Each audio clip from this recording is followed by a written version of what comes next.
Hello hello hello, कैसे हैं आप सभी। आई होप आप सभी बढ़िया होंगे और आपकी तैयारी बहुत अच्छी चल रही होगी। बंदर होगा की प्रैक्टिस सीरीज़ का आज फाइनल पार्ट है, पार्ट 5। हर पार्ट में हम लोग 20-20 क्वेश्चन लेकर आए हैं और आज question number 81 to question number 100, last 20 question होने। सेम चीज़ आप लोग देखेंगे कि आउट ऑफ 20 आप कितने मार्क्स स्कोर कर पा रहे हैं। ठीक,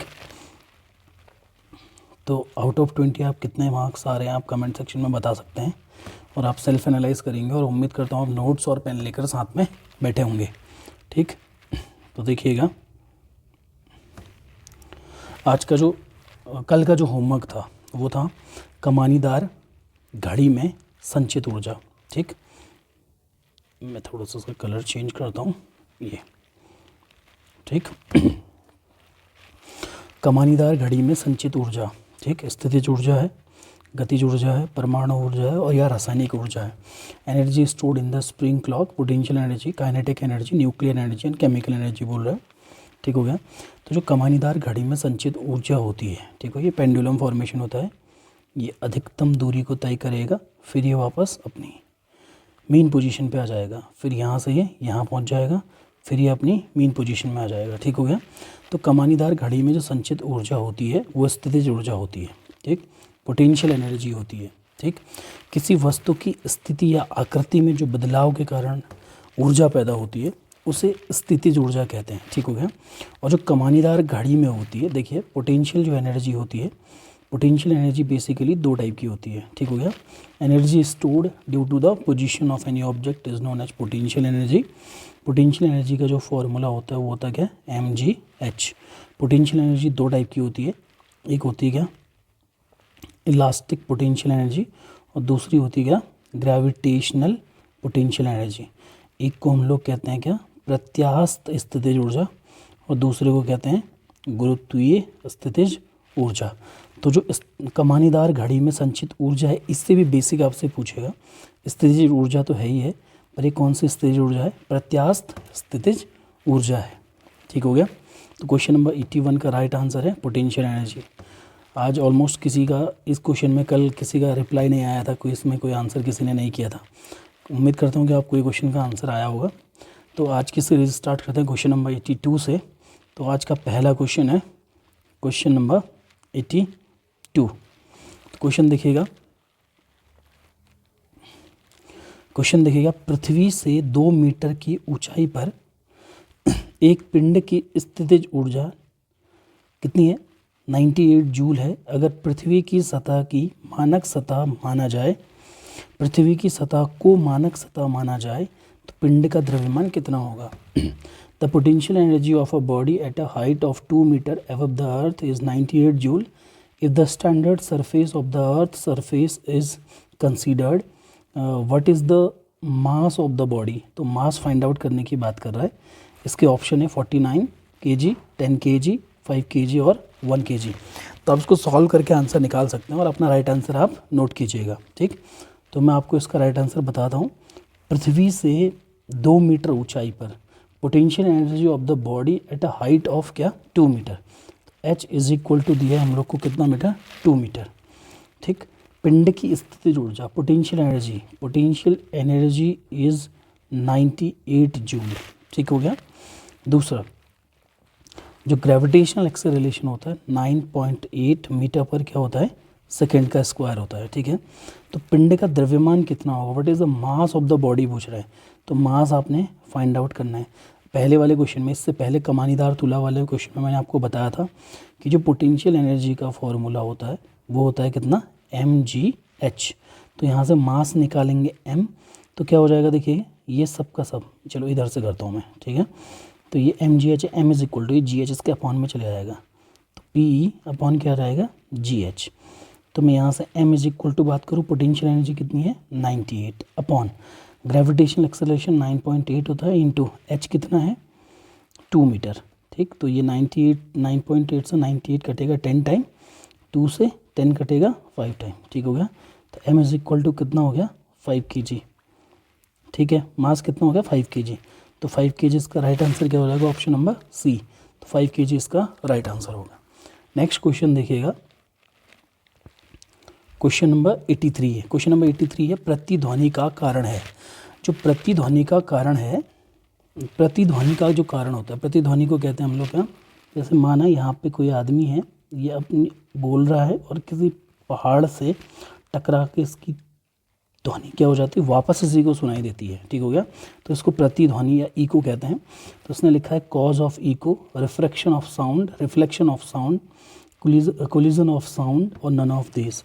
ठीक हो गया, तो ये ध्वनि के किसके कारण होगा, परावर्तन के कारण होगा, क्योंकि ध्वनि टकराएगी और ध्वनि टकरा के क्या हो जाएगी, वापस हो जाएगी। ठीक हो गया, प्रतिध्वनि को स्पष्ट सुनने के लिए, ठीक हो गया, प्रतिध्वनि को या इको को साफ साफ सुनने के लिए ध्वनि स्रोत और परावर्तक के बीच में, ठीक हो गया, मान लो ध्वनि स्रोत, ध्वनि स्रोत का मतलब होता है साउंड का सोर्स ऐसा है, मान लो ये, ठीक हो गया, और जो परावर्तक पृष्ठ है, जो चट्टान है, मान लो ए पॉइंट पे है। ठीक हो गया, तो स्पष्ट जो इको होता है उसको सुनने के लिए परावर्तक सतह और ध्वनि के स्रोत के बीच की जो न्यूनतम दूरी होनी चाहिए वो 17 मीटर होनी चाहिए। ये आपका इंपॉर्टेंट क्वेश्चन बनेगा। ठीक हो गया, और जो इनके बीच में प्रतिध्वनि को सुनने के लिए टाइम इंटरवल होना चाहिए, समयांतराल होना चाहिए, वो 0.1 सेकेंड का होना चाहिए। क्वेश्चन का आंसर तो सिर्फ ध्वनि का परावर्तन है, रिफ्लेक्शन ऑफ साउंड, बट आपको ये कॉन्सेप्ट भी क्लियर होना चाहिए। ठीक, तो 83 का राइट आंसर है option number B. Next question देखिएगा, क्वेश्चन नंबर 84 है, सितार का तार खींचने से तार में अनुप्रस्थ तरंग उत्पन्न होती है, ठीक, अनुदैर्ध्य तरंग उत्पन्न होती है, किसी प्रकार की तरंग नहीं होती है, और दोनों प्रकार की तरंगें उत्पन्न होती है। By pulling the string of the sitar into the wire, transverse waves is produced और लॉन्गिट्यूडनल वेव इज प्रोड्यूस्ड और देयर इज नो वेव और both type of wave are produced लिखा हुआ है। तो सितार का तार है, सितार का तार ऐसा होगा, इसको ऊपर को खींचेंगे तो ऐसे ऊपर, ऐसे नीचे, ऐसे ऊपर, ऐसे नीचे, ऐसे ऊपर, ऐसे नीचे वाइब्रेट होता रहेगा। ठीक हो गया, जो हम लोग तरंगों की बात करेंगे तो तरंगें मुख्यतः वेव जो होती हैं बेसिकली दो टाइप की होती हैं। ठीक हो गया, पहली जो तरंग होगी वो उसको हम लोग बोलेंगे क्या, अनुप्रस्थ तरंग, ठीक, और दूसरे को क्या बोलेंगे, अनुदैर्ध्य तरंग। ठीक हो गया, तरंगों के प्रकार हैं, अनुप्रस्थ जो तरंगे होती है उनको हम लोग क्या बोलते हैं, ट्रांसवर्स वेव, ट्रांसवर्स वेव, और जो अनुदैर्ध्य तरंगे होती हैं, अनुदैर्ध्य तरंगों को बोला जाता है क्या, लॉन्गिट्यूडनल वेव। ठीक, लॉन्गिट्यूडनल वेव बोला जाता है। ठीक हो गया, अब देखिएगा क्या, जो अनुप्रस्थ तरंगे होती है, अनुप्रस्थ तरंगे ऐसे वेरी करती हैं वेव की फॉर्म पे। ठीक हो गया, तो जो ये वाला डाउन वाला जो लोएस्ट जो पॉइंट होता है इसको ट्रफ कहते हैं, ठीक, और जो ऊपर एवर वाला जो पॉइंट होता है इसको क्रेस्ट कहते हैं। ठीक हो गया, इसको कहते हैं गर्त और इसको कहते हैं क्या, श्रृंग, श्रृंग और गर्त की फॉर्म पे चलती हैं। बट आप किसकी बात करोगे, अनुदैर्ध्य तरंगों की बात करोगे तो अनुदैर्ध्य जो तरंगे होती हैं वो सीधे सीधे ऐसे ऐसे ऐसे ऐसे ऐसे वेरी करके चलती हैं। ठीक हो गया, तो सितार का तार खींचने में अनुप्रस्थ तरंगें उत्पन्न होगी, अनुदैर्ध्य तरंगें उत्पन्न होगी, किसी प्रकार की तरंग नहीं होगी, दोनों प्रकार की तरंगें उत्पन्न होगी। तो जो सितार का तार खींचेंगे, ऐसे हमने ऊपर को खींचा तो ये नीचे आएगी, ऊपर जाएगी, नीचे आएगी, ऊपर जाएगी, नीचे आएगी, ऊपर जाएगी, तो इसमें कहीं ना कहीं टाइम के रिस्पेक्ट में एक वेरिएशन ऐसा ऐसा आता है, तो उसको हम लोग क्या कहेंगे, ट्रांसवर्स होंगे। ठीक हो गया, ट्रांसवर्स होंगे, अनुप्रस्थ तरंगें उत्पन्न होंगी। ठीक हो गया, वाइब्रेशन का जो फॉर्म होगा ट्रफ एंड क्रस्ट की फॉर्म पे ये वेरी करेंगे। और जो अनुप्रस्थ तरंगें होती, जो ट्रांसवर्स जो वेव्स होती हैं वो दिशा के लंबवत अपनी प्रोपगेशन की जो डायरेक्शन होती है, डायरेक्शन के परपेंडिकुलर होते हैं, और ये ठोस में, सॉलिड्स पे, लिक्विड्स पे और गैस सॉलिड्स पे और लिक्विड पे ही ये वेरी कर पाती हैं अनुप्रस्थ तरंगें, ट्रांसवर्स वेव्स। बट अनुदैर्ध्य तरंगों की बात करेंगे, लॉन्गिट्यूडनल वेव की बात करेंगे, तो तरंग की दिशा के जो जिस डायरेक्शन में वेव को प्रोपोगेट किया होगा उसके पैरेलल चलती हैं, और ये क्या करती हैं, ठोस और द्रव और गैस तीनों में, सॉलिड, लिक्विड और गैसेस में, तीनों में ये वेरी करती हैं। ठीक हो गया, तो इसका राइट आंसर होगा ऑप्शन नंबर ए। 84 का right answer option number A. Next question देखिएगा, क्वेश्चन नंबर 85 है, शीर्ष और समीप वाले गर्त के बीच की दूरी है। जैसे मान लो ये वेव वेरी करती है, ठीक, मैं इसको अच्छे से बनाता हूँ। मान लो एक लाइन ड्रॉ किया आपने, ठीक, एक लाइन ड्रॉ किया आपने, टाइम के रिस्पेक्ट में कोई वेव वेरी कर रही है, मान लो ऐसे,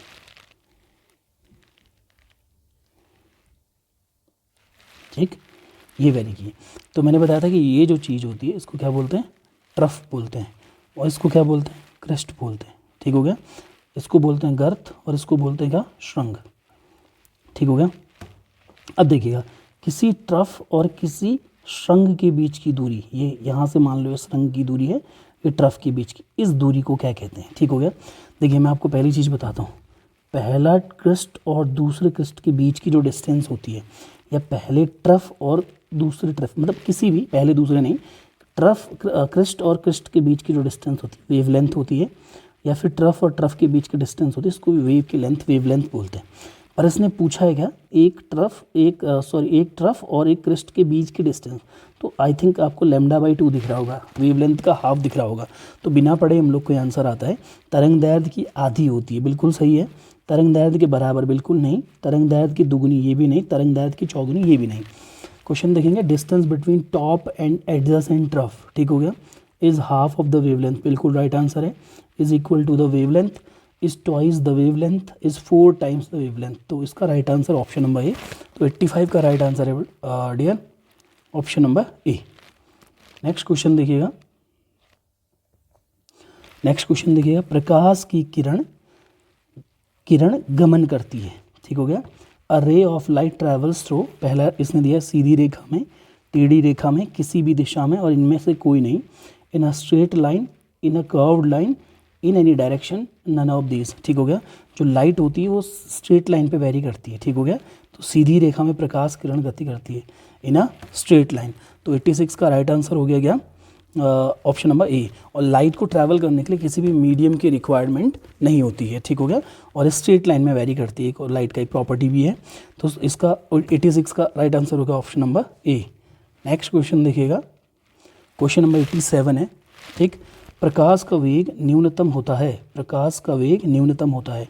पहला ऑप्शन है निर्वात में, दूसरा जल में, तीसरा वायु में, और चौथा कांच में। तो उसने क्वेश्चन लिखा है, the speed of light is minimum in vacuum, in water, in the air और इन द ग्लास। ठीक हो गया।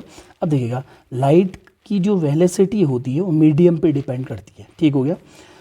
जितना ज़्यादा डेंसर मीडियम होगा, जितना ज़्यादा क्या डेंसर मीडियम, सघन माध्यम होगा, लाइट की स्पीड उतनी ही क्या हो जाएगी, स्पीड क्या हो जाएगी, कम हो जाएगी। ठीक हो गया।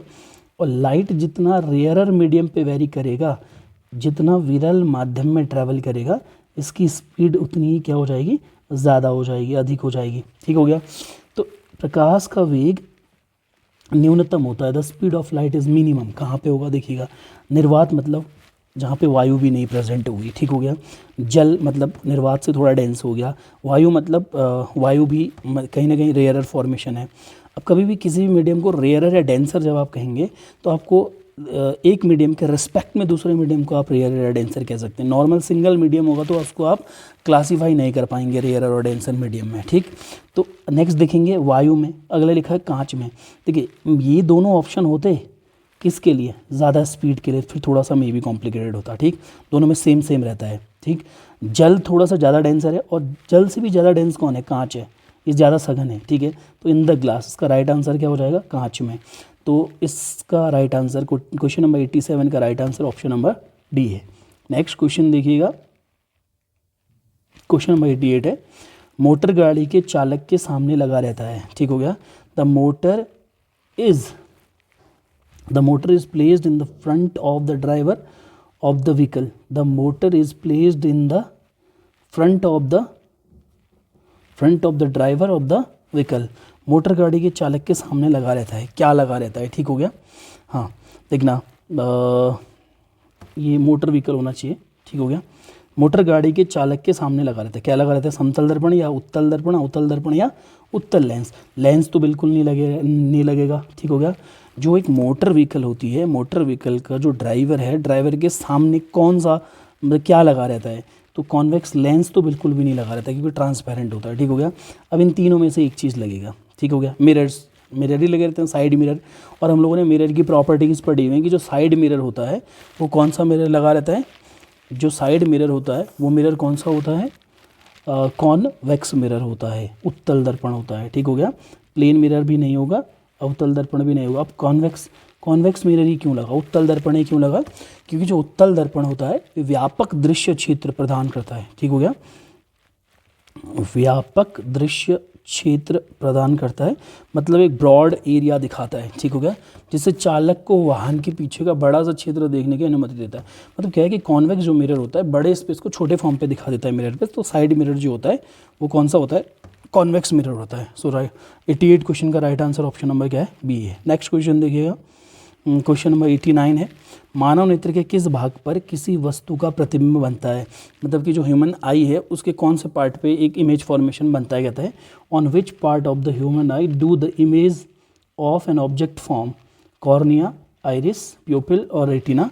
कॉर्निया में परितारिका पुतली, या रेटिना या दृष्टिपटल पे, तो दृष्टिपटल रेटिना पे जो होता है किसी भी वस्तु का क्या बनता है, प्रतिबिंब बनता है, ठीक हो गया, रेटिना इसका राइट आंसर होगा। ठीक, रेटिना एक स्क्रीन की तरह काम करता है और जिस पर जो इमेज होती है वो बनती है, ठीक हो गया। और ये जो रेटिना होता है, रेटिना पे फिर हमारे क्या होते हैं, दो सेल्स होते हैं, कोनिक और सिलेंड्रिकल सेल्स होती हैं, और ये मस्तिष्क को संदेश भेजता है, मतलब हमारे ब्रेन को ये मैसेज करता है, जिससे कि दृष्टि की धारणा संभव होती है, जिससे कि हमें चीज़ें दिखती हैं, ठीक हो गया। 89 का राइट आंसर होगा ऑप्शन नंबर डी।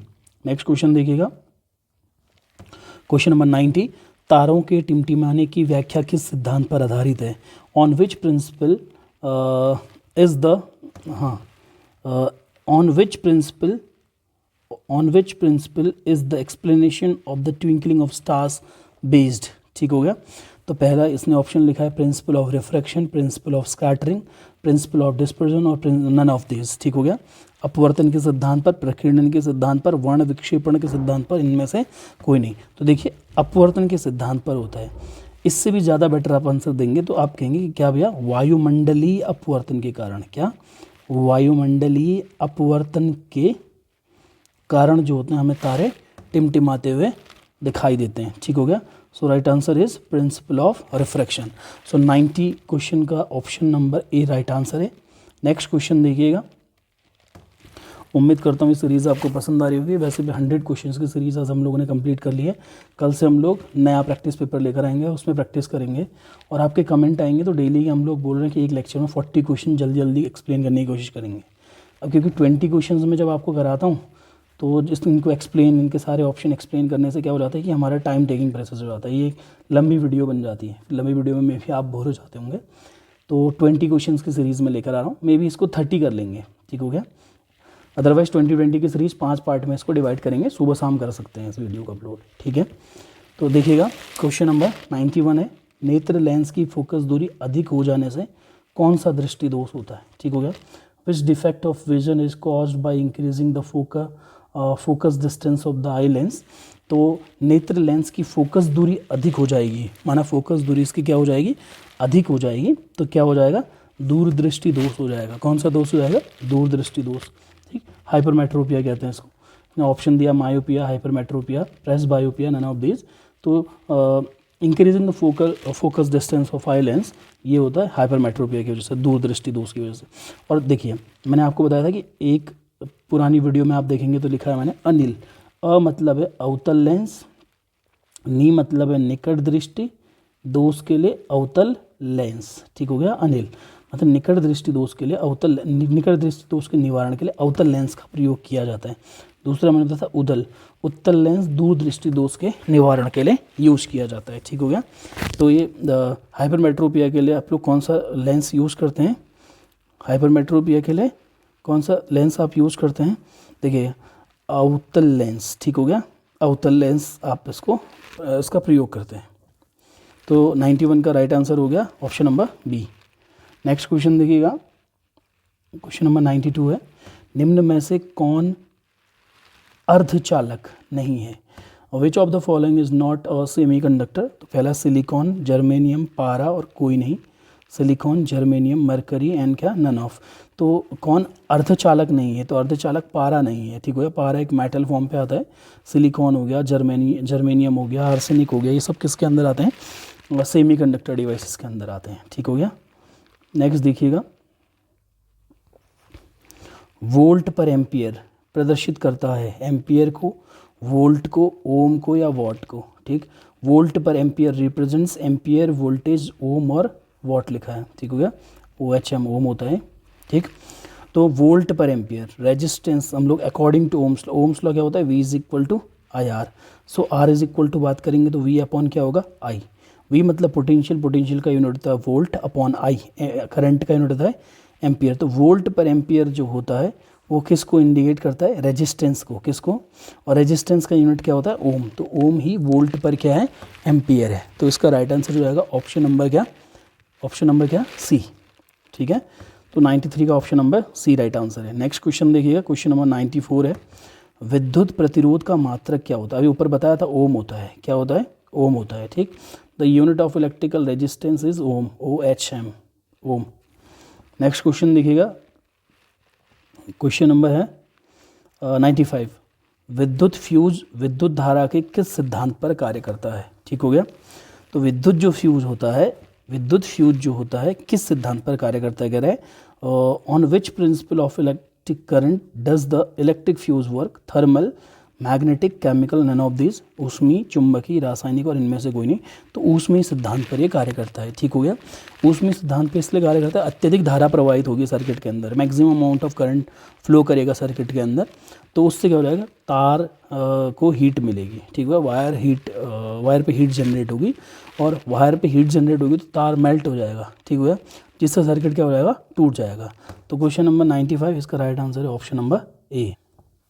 चलिए नेक्स्ट क्वेश्चन देखते हैं, क्वेश्चन नंबर 96, 1 किलोवाट घंटा किसके बराबर होता है। 1 kilowatt hour is equal to 0.36 into 10 to the power 10 joule, 1.6 into 10 to the power -19 joule, 3.6 into 10 to the power 6 joule, इनमें से कोई नहीं। तो ये ऑप्शन है। तो 1 किलोवाट, 1 किलोवाट आर, स्मॉल के कैपिटल W स्मॉल h से इसको रिप्रेजेंट करते हैं। किलोवाट आर जो होता है ये किसका यूनिट होता है, ये यूनिट होता है किसका, ये एनर्जी का यूनिट होता है। किसका यूनिट होता है, एनर्जी का यूनिट होता है, ठीक हो गया। पर एनर्जी का कैसा यूनिट होता है, कॉमर्शियल यूनिट होता है। ये इसकी वाणिज्यिक इकाई होती है, वाणिज्यिक इकाई या फिर कॉमर्शियल यूनिट है। ये क्या करता है, बिजली के स्रोत द्वारा खपत की गई ऊर्जा को दर्शाता है, ठीक हो गया।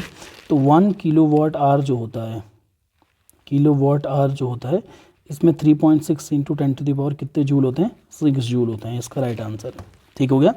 तो क्वेश्चन नंबर 96 का right answer option number C. Next question देखिएगा, क्वेश्चन नंबर 97 है, विद्युत घंटे किस प्रभाव पर कार्य करती है। On which effect does the electric bell work, thermal effect, chemical effect, magnetic effect, none of this. Magnetic effect है, बिल्कुल चुंबकीय प्रभाव के कारण ये क्या करती है, अपना काम करती है, धारा के चुंबकीय प्रभाव के कारण करती है। तो इसका राइट आंसर हो जाएगा ऑप्शन नंबर सी। तो क्वेश्चन नंबर 97 का right answer option number C. Next question देखिएगा 98, निम्न में से कौन बायोगैस ईंधन का स्रोत नहीं है, ठीक हो गया। लकड़ी, गोबर गैस, नाभिकीय ऊर्जा, कोयला। सीधा राइट आंसर है नाभिकीय ऊर्जा है। Which of the following is not a source of biogas fuel, biogas fuel ये भी है, डंग गैस भी है, वुड भी है, कोल भी है, न्यूक्लियर एनर्जी नहीं है, ठीक हो गया। तो इसका भी राइट आंसर होगा ऑप्शन नंबर सी। 98 का right answer option number C है। नेक्स्ट क्वेश्चन देखिएगा, क्वेश्चन नंबर 99 है, ठीक हो गया। ग्लोबल वार्मिंग के लिए उत्तरदायी गैस कौन सी है। ऑक्सीजन तो नहीं है, ठीक हो गया। NH3 मीथेन गैस भी नहीं है, ठीक हो गया। नाइट्रोजन है मतलब बट नहीं है, ये मीथेन, ठीक हो गया। N2 पर ग्लोबल वार्मिंग के लिए सबसे ज़्यादा जो उत्तरदायी होती है कौन होती है, CO2। The gas responsible for global warming is CO2। तो आज के ये कितने 19 क्वेश्चन हम लोगों ने सॉल्व किए हैं। तो एक 20th नंबर का क्वेश्चन आपके लिए मैं होमवर्क रख रहा हूँ, कल की वीडियो में इसके आंसर को एक्सप्लेन करेंगे। उम्मीद करता हूँ आपको वीडियो पसंद आ रही होगी। मैंने वीडियो पसंद आ रही तो लाइक कीजिएगा, शेयर कीजिएगा, सब्सक्राइब कीजिएगा, अपने दोस्तों तक ये वीडियो पहुँचाइएगा जो बंदर योगा की प्रिपरेशन कर रहे हैं। कल से हम लोग फिर बाकी की सीरीज़ भी लेकर आएंगे साथ साथ में, ठीक है। तो क्वेश्चन नंबर 100 है, लास्ट क्वेश्चन है। सूर्य तथा अन्य तारों की विशाल ऊर्जा के स्रोत हैं। The sources of huge energy of the sun and other stars are, ठीक। नाभिकीय संलयन, न्यूक्लियर फ्यूज़न है, नाभिकीय विखंडन, न्यूक्लियर फ्यूज़न, दोनों, बोथ, इनमें से कोई नहीं। तो सूर्य तथा अन्य तारों की विशाल ऊर्जा के स्रोत कौन से होंगे, इसका आंसर आप कमेंट बॉक्स में देंगे। The sources of huge energy of the sun and other stars are, ठीक हो गया। तो उम्मीद करता हूँ आपके 19 में से आज 20 क्वेश्चन थे, बट एक क्वेश्चन ये 100 वाला क्वेश्चन होमवर्क मैं आपको दे रहा हूँ। तो आप देखिएगा कि आउट ऑफ 20 कितने क्वेश्चन आपके सही हुए हैं। अब देखिएगा first part, second part, third part, fourth part और फिफ्थ पार्ट, इन चारों पार्ट को मिला के आप अपने एग्रीगेट मार्क्स निकालिए कि आउट ऑफ 100 आपके कितने मार्क्स आ रहे हैं। ठीक, वीडियो पसंद आएगी माना तो आप लाइक कीजिएगा, शेयर कीजिएगा, सब्सक्राइब कीजिएगा। तब तक मिलते हैं नेक्स्ट वीडियो में।